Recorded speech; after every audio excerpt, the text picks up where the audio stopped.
self-harming, my story. Let's talk about it.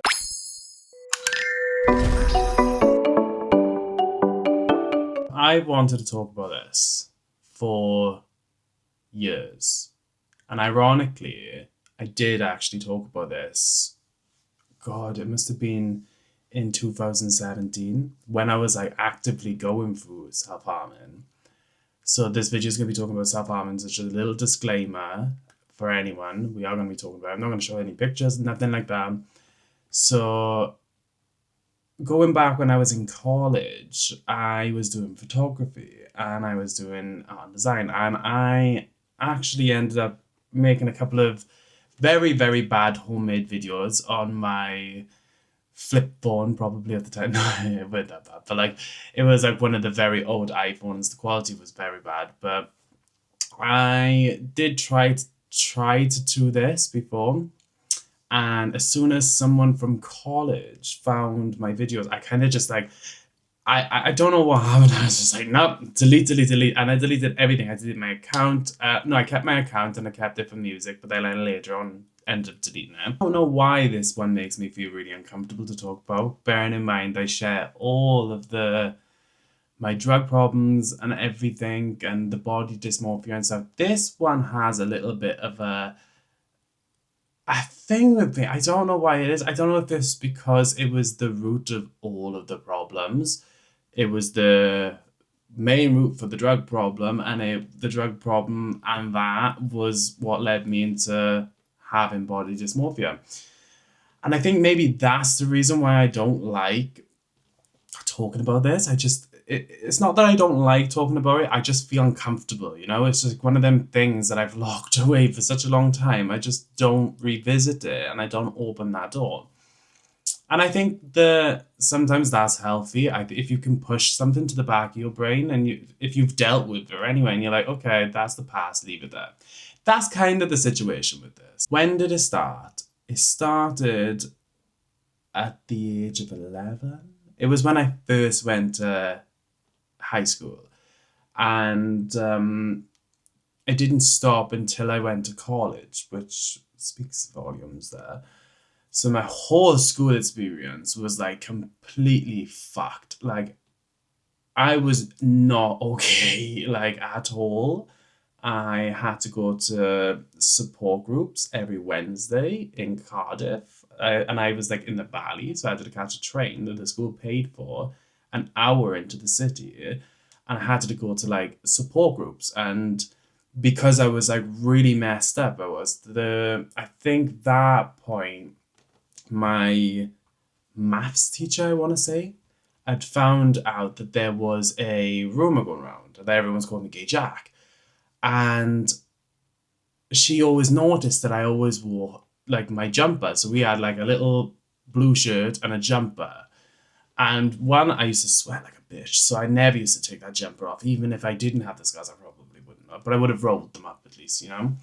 And she just noticed and she started clocking on. And she asked me to go up and do something on the whiteboard. And she saw my wrist. Long story short, she ends up telling my head of year at the time. My head of year obviously finds out about the rumour, finds out about that. So she calls my mother in. That was a whole thing in itself. And that would have been the perfect time to come out. But I just was in such a messed up place. I weren't ready to deal with anything. Like I was more focused on trying to make myself better, but also making myself worse on purpose, if that makes sense. It's such a weird way to describe it, but it was almost like I knew how self-destructive I was at that point. And I just wanted everything to end. I just didn't want to be here anymore. That's why I just didn't. And obviously I don't feel like that now.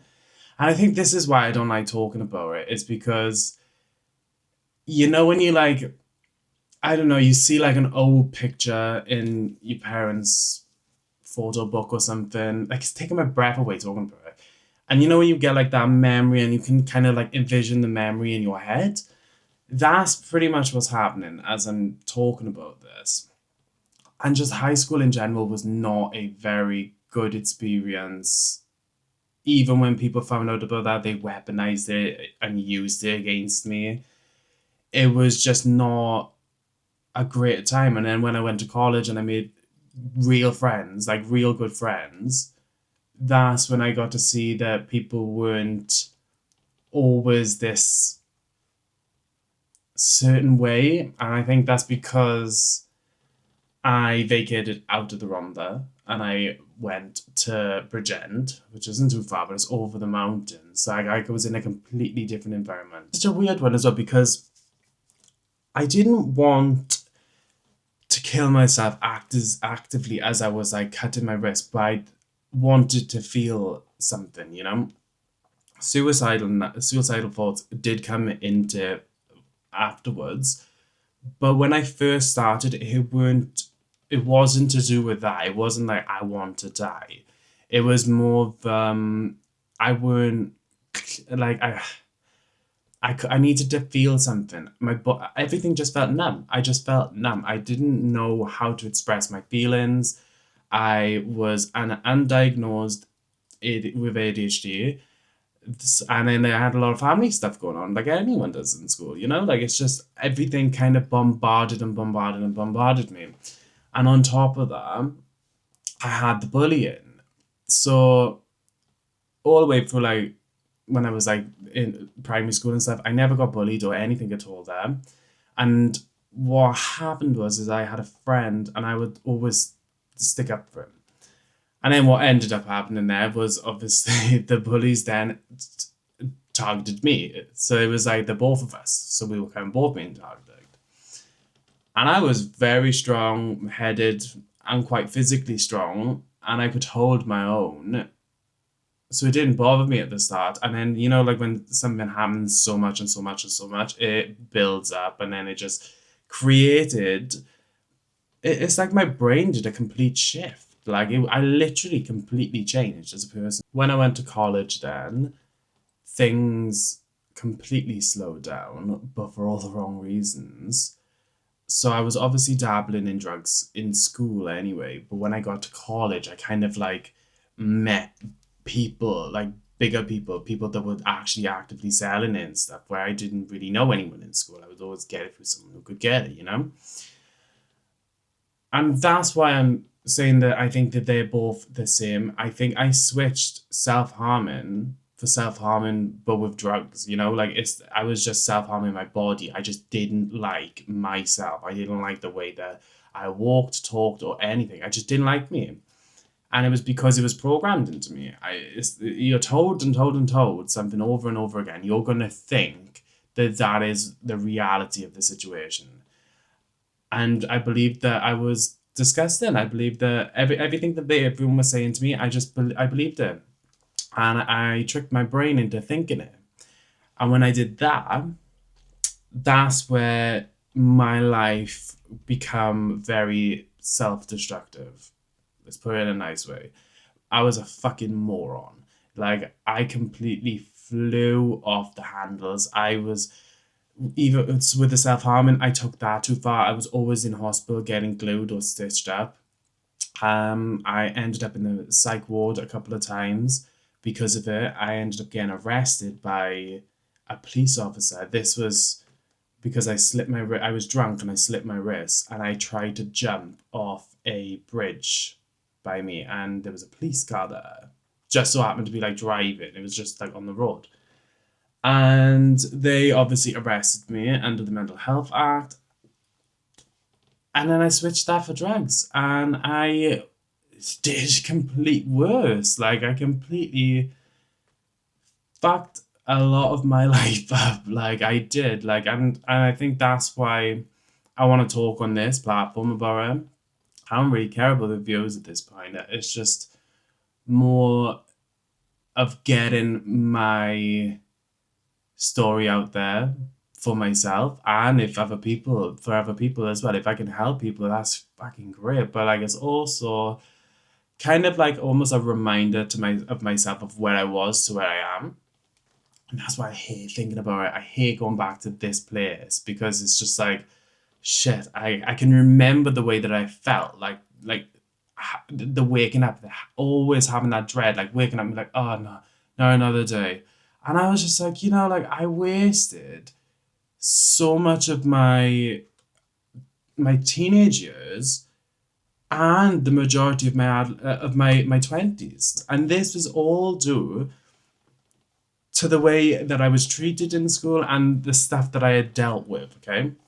So obviously going for the whole like self-harming thing, okay, that is in a sense a cry for help.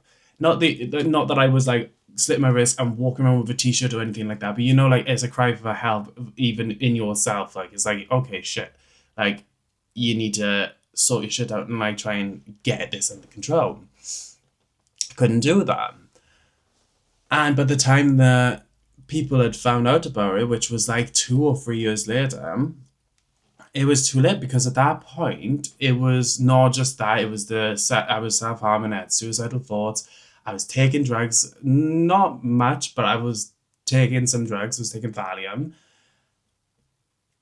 And at that point it was too late. It was too late. Like if they had caught him sooner, and it's not as if they didn't know. They knew that something was up. They knew that I was being completely harassed, followed home from school, attacked and stuff. Like they knew all of these things, but they didn't want to step in.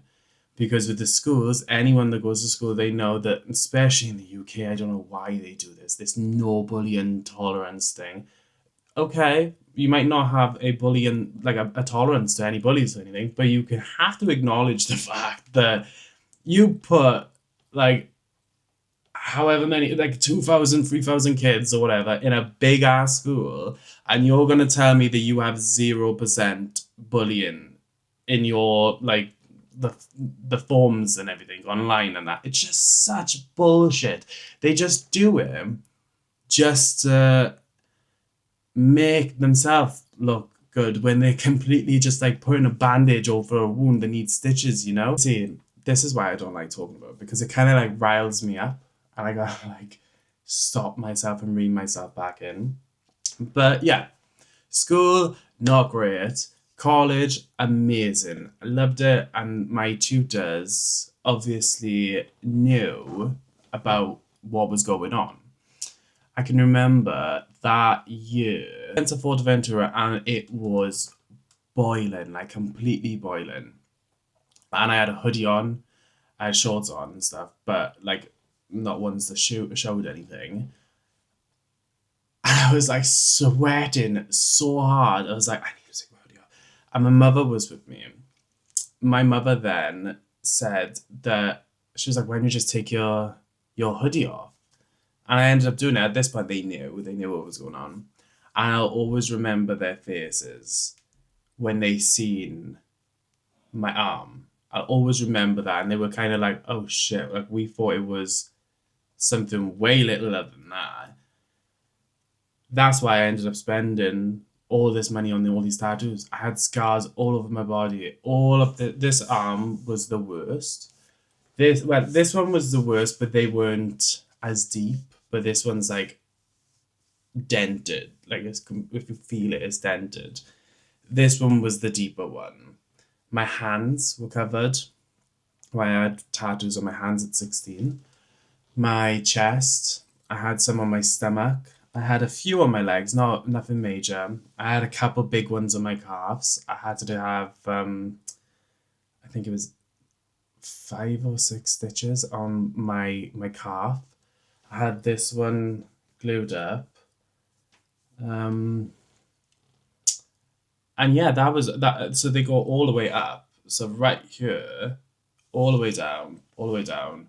I had a couple like here, and I think 1 or 2 here. I only had a couple on my lower stomach, 1 or 2 on my ribs. I had the top of this thigh was covered, this one not so much, and it was this calf. It was my right calf that ended up getting the worst stitches. Fast forward a little bit then. And when I got into college, obviously, I met some great people. And I don't care. I'm not going to say that they were bad people or anything. They might have done a couple of drugs, but they were good people. I don't think they do drugs now. I never really kept in contact with any of my friends in college because they just lived quite a far away and I didn't drive at the time. But we all dabbled in drugs together. And it was just harmless. It was harmless fun. It was literally, we weren't meeting up every weekend and doing it. It was like once in a blue moon. We would smoke weed every day though. Like, that was every single day. We would always like bunk off or like before we go to class, get stoned. But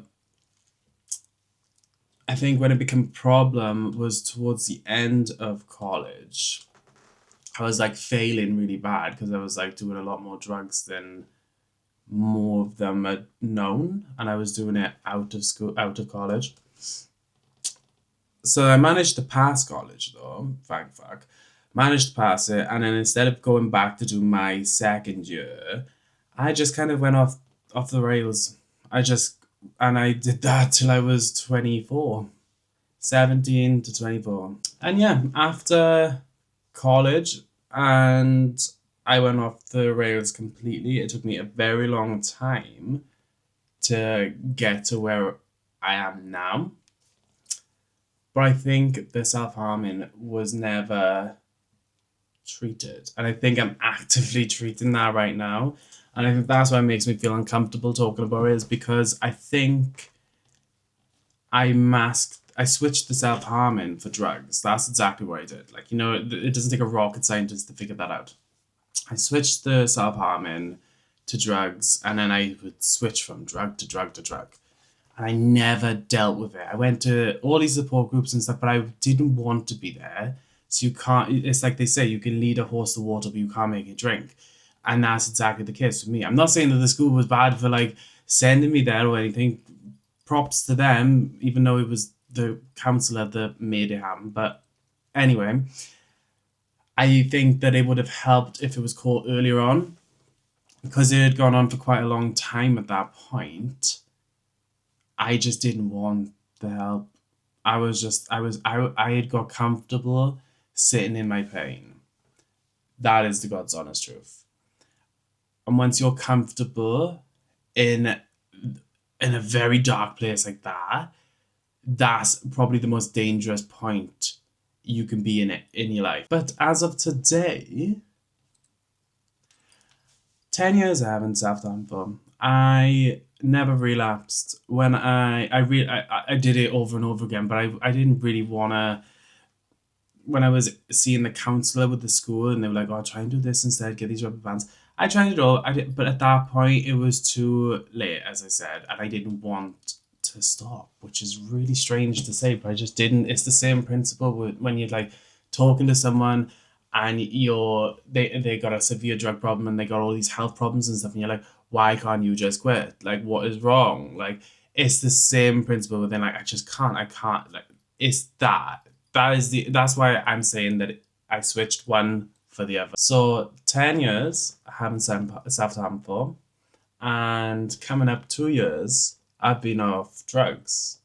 So these 2 years have been like a mad counseling session with myself, I guess. I feel like I'm like my own therapist doing yoga in my head every day. I'm like, namaste. But yeah, I think that it's just such a, like, I feel so weird now. I feel very odd talking about this because it's like, I feel like that it's just something that it was never talked about in my family. But it was when they found out about it. And the drugs, obviously, they had to, in the end, they had to, because it was just like, wow, you're going to die. Like, there's no ifs or buts. You're going to end up dying by taking something stupid.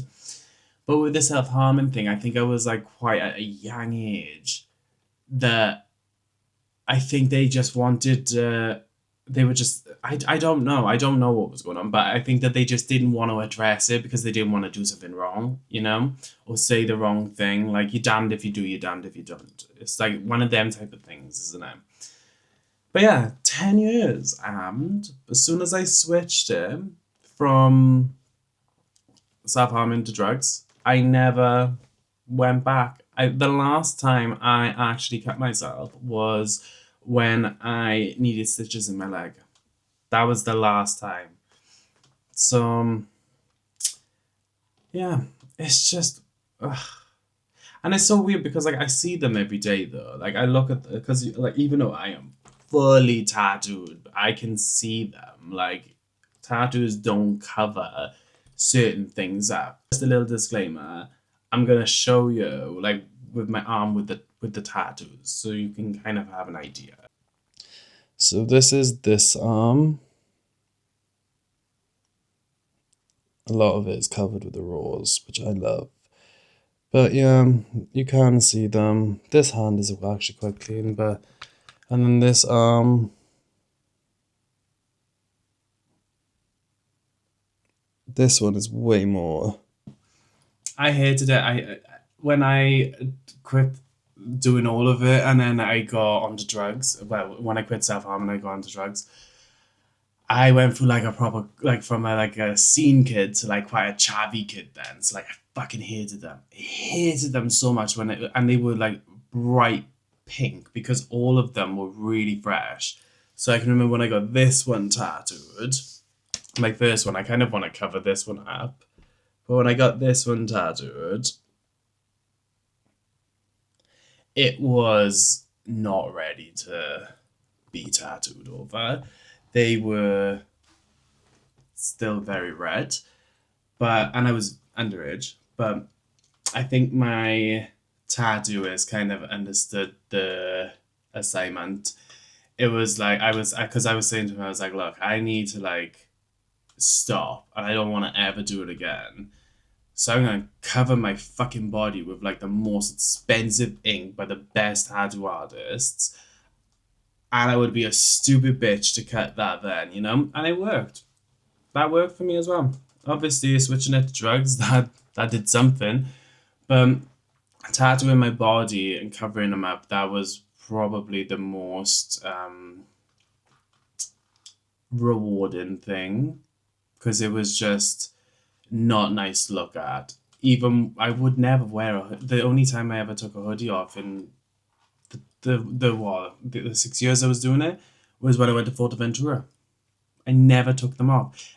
If any of my friends, old school friends, or anyone that was in school with me, if you're watching this, I want to know if you ever saw me with a t-shirt on, because maybe my best friends at the time, they would have seen me with a t-shirt on, but like if I was just walking out, I would never have. It was just such a sad thing to have gone through at such a young age, and how much of my life I wasted. I didn't even waste fucking, like, I literally wasted all of my teens and half of my 20s. And I'll never get that time back. I'll never ever get it back. But I can live for it now. I can make up for it now. But it just makes me really sad. Anyway, the video that I was supposed to have done today, well, last week, with me and Onyx has been very busy with work. I'm here and he's not. So I thought I'm not going to miss another week because he's in work today. So yeah, that video is coming. I just need time for us both to be like in the same place, and like, because most of the time it's like really dark or whatever, and it's like it takes a bit of prepping, but it is coming. It is gonna come. So yeah, that is gonna be on the horizon. Don't forget, guys, this is a peaceful channel. No negative comments, and yeah, I will see you next week.